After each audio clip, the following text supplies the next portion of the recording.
Hi gamers, it's KKaceh with a quick guide video for those who are struggling with beating Aventurine. I decided to make this quick guide since I struggled quite a bit against the boy Aventurine myself, and that dude actually beat me twice. And on my third try, I realized how his mechanics works, so I finally managed to beat him on my third try on the third day of the patch.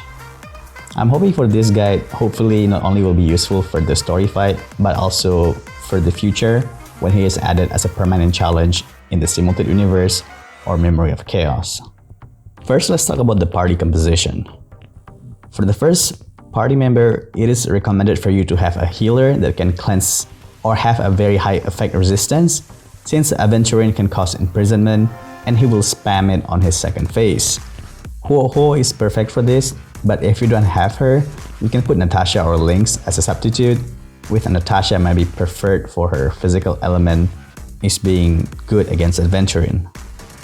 You can use Bailu as well, but make sure she is tanky or have decent amount of effect resistance, since she must not be imprisoned or close to death in order to perform emergency healing or even to revive the other party member.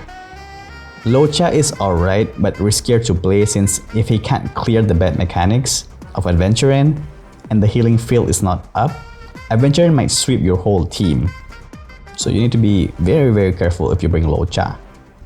I don't know how good Fushuan is since I don't have her, but she might be a decent option as well because she can absorb the damage from other party members, and also she's able to negate one crowd control debuff, which is perfect against Aventurine. Running other preservation might not be the best as the only sustain, since not having cleanse could be problematic. And also Aventurine deals a lot of damage, and if you're being imprisoned and can't use the shield, your team might be in trouble.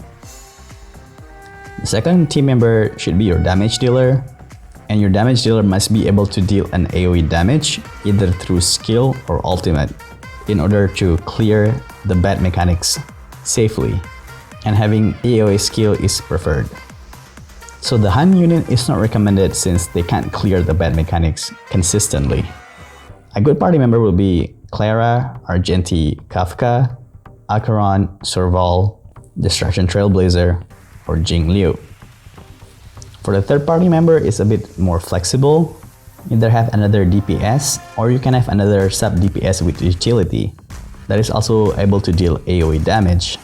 Someone like Pela is perfect since Aventurine is weak to ice as well, and she can clear the all or nothing bad mechanics with her ultimate. Similarly applied to Guinevere, but Aventurine is not weak to fire, so Pela is preferred.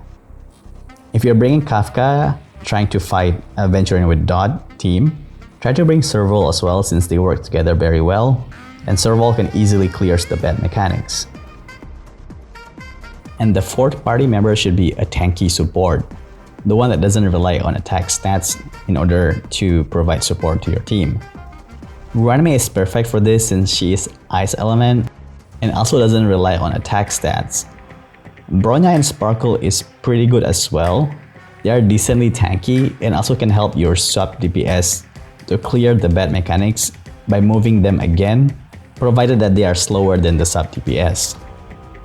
Tingyun and Hanya are also decent since their elements are strong against Aventurine, but if they're not tanky enough, they might die fast during the second phase, especially Tingyun with the higher aggro point. If you want to play it very safe, you can also bring a preservation unit to make sure you are always in a good condition, like March 7th, that can help cleanse the imprisonment, or Japard with a very tanky shield, or just bring Fushuan. You'll most likely be invincible, but the fight might take a bit longer. Alright, now I'm done with the team composition. Let's talk about the boss fight strategy. Aventurine has two phases. The first phase is a straightforward fight, with him occasionally using the bad mechanics, at which one of your party member needs to hit the dice. If your DPS is chosen, use their AoE attacks for a guaranteed win. But if your support is chosen, just attack any dice and hope you win. And if you lose, that's fine since your supports and healer are quite tanky. His attack deals a ton of damage and some of them depletes your energy. So it is fine to sometimes for your support to preemptively using their ultimate.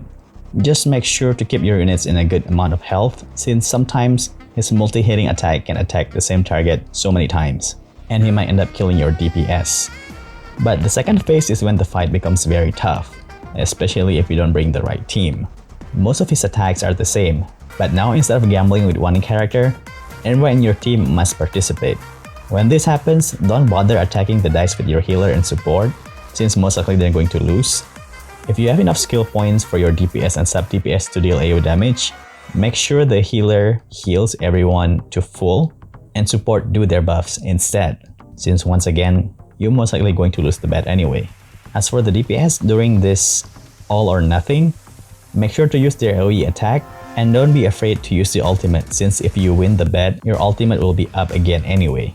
Bear in mind, the second phase Aventurine will most likely spam all or nothing back to back, with occasionally not doing that. I can't find the pattern for that yet. So because of that, your support and healer will be taking quite a bit of damage, and it is your job to make sure to keep them in a good state at all times. The goal of the second phase is to endure his all or nothing onslaught while slowly chipping himself away. Also, breaking his toughness bar as soon as possible is also very important, since you will get a bit of room to recover from all of the damage that he inflicts, especially on the healers and the support. I imagine brute forcing this fight is very difficult unless you are a whale. Keep this pattern and you will be fine. As long as your DPS and sub DPS keeps dealing AoE during the all or nothing, they will be in a good spot, and they will be able to spam their ultimate on top of that.